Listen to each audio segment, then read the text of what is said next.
Hi, friends. Thank you for joining me for this next lesson in our Lenten series. Today is the lesson for the 6th Sunday in Lent. And this Sunday also has a special name. It begins Holy Week, and we call this Sunday Palm Sunday. And you'll hear why we call it Palm Sunday in the story, so listen closely. What we're going to do to start is what we do for each lesson. We review the moments in Jesus's life that we have learned about so far. We think about our lesson as a series of steps in Jesus's journey that eventually brings Jesus to the cross. And we'll hear the whole story for Easter. But today is that special Sunday, Palm Sunday, before Easter.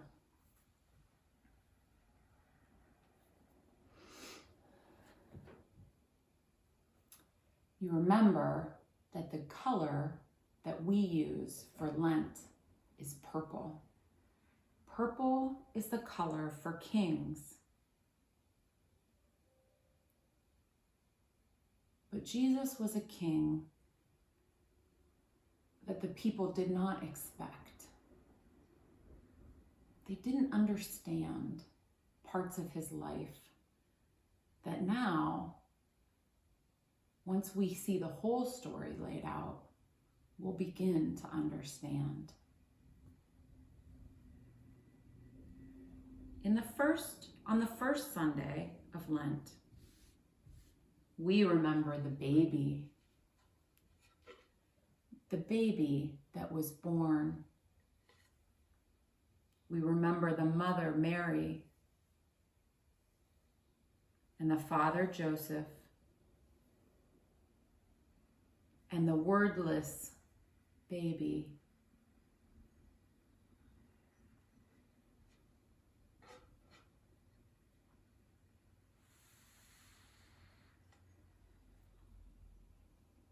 The second Sunday of Lent,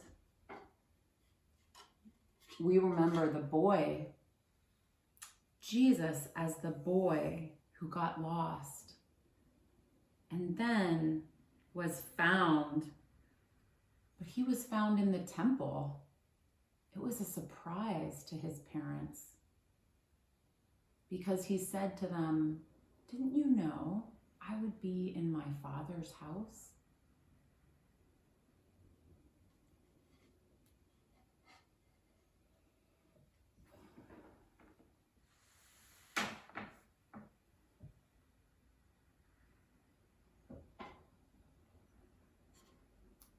For the third Sunday of Lent, we remember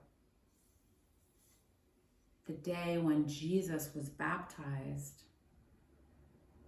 He was baptized by his cousin John the Baptist.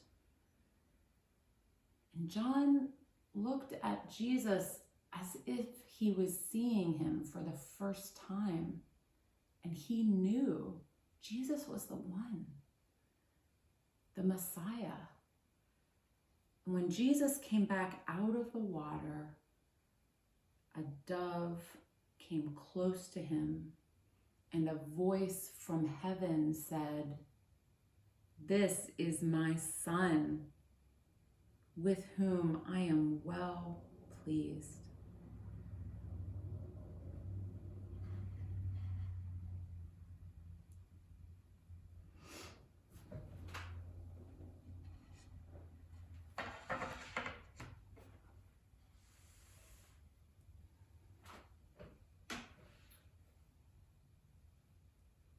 For the fourth Sunday, we remember that after Jesus' baptism, Jesus was led out into the desert where he was tempted by Satan. Jesus had God's Spirit from his baptism. He went to the desert to learn more about who he was and what the work was that he was supposed to do.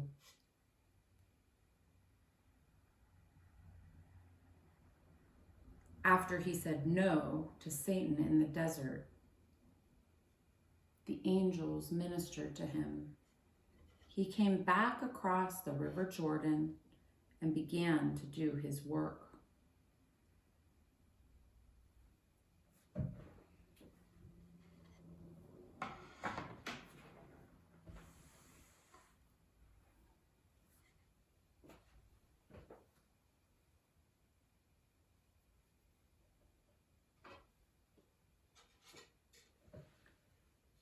On the 5th Sunday of Lent, we see what Jesus' work was. Jesus was meant to come close to people. He came so close that he touched people.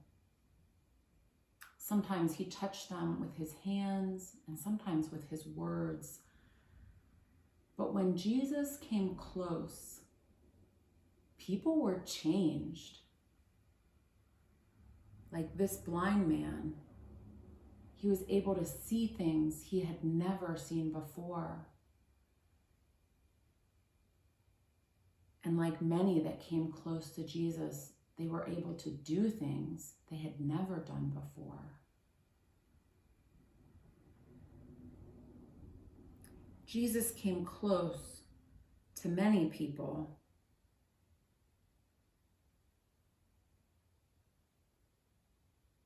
And sometimes those were the people that usually were left out or set apart from the rest. But Jesus was not afraid to come close. Jesus was a healer, and he also said amazing things. He was a parable maker. He changed the way that people thought by asking them important questions or telling them stories that turned the traditional things they thought upside down.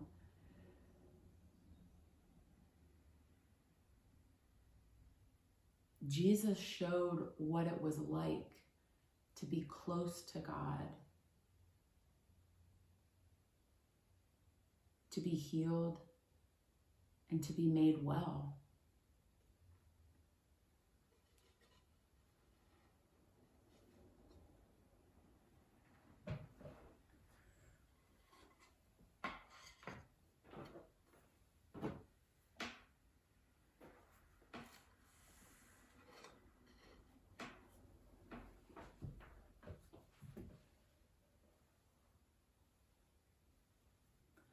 On the 6th Sunday of Lent, the Sunday that we call Palm Sunday, Jesus went to Jerusalem for the last time.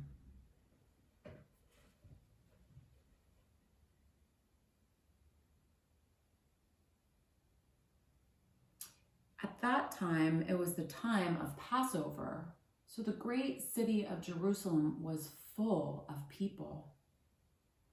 They had come from all different lands, and they thought Jesus was coming to be their king. But they weren't paying very close attention. Jesus came into the city, but he wasn't riding a fancy stallion. He was riding a donkey, and he had to borrow it. Still, that Sunday, when Jesus came into Jerusalem, people waved palm branches, and they laid their cloaks on the road so that when he passed by, they could celebrate his entry as if he would be their king.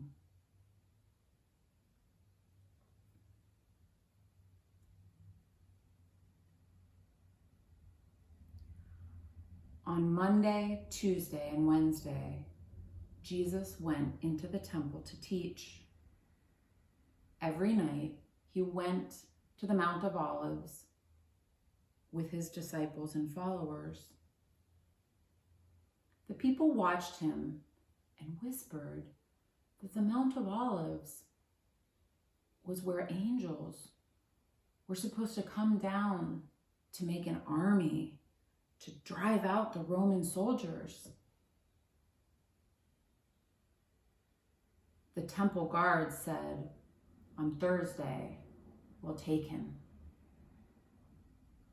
But on Thursday, they could not find him. And that evening, Jesus and his 12 disciples hurried through the dark streets to a special house. They climbed up the stairs into an upper room, and Jesus and his disciples had their last supper together.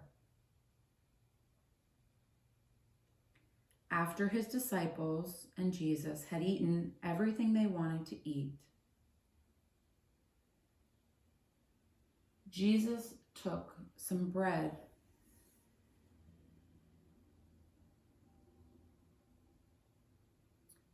He gave thanks to God for it, and then he broke it. And he said something like, "Whenever you break bread like this, I will be there." He also took the cup of wine. He gave thanks to God for it.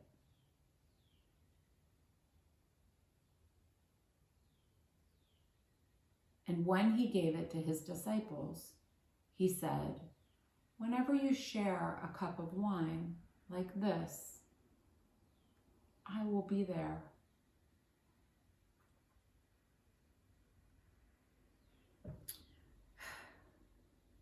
Jesus' disciples looked at Jesus.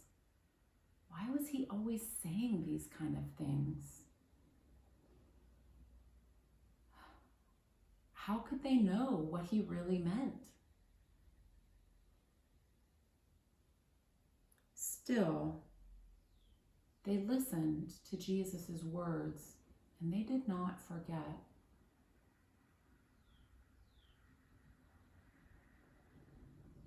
Suddenly, Judas, one of the 12, got up and left. The rest sang a hymn and then went out to the Garden of Gethsemane. On the Mount of Olives, Jesus wanted to pray. When he had finished, he joined the 12, but Judas came out of the darkness and greeted him with a kiss on his cheek. This was a signal. The temple guards came and took Jesus. They came out of the shadows and took Jesus away with them into the night. The 12 scattered and disappeared into the darkness. Now, I wonder if there's something about this story that stands out to you. Do you remember waving the palm branches at church for Palm Sunday? Do you remember celebrating Jesus as the King?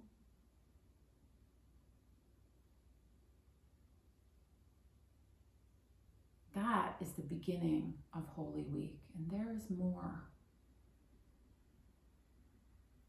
Before Jesus got to the cross, he showed his disciples how to share the bread and the wine.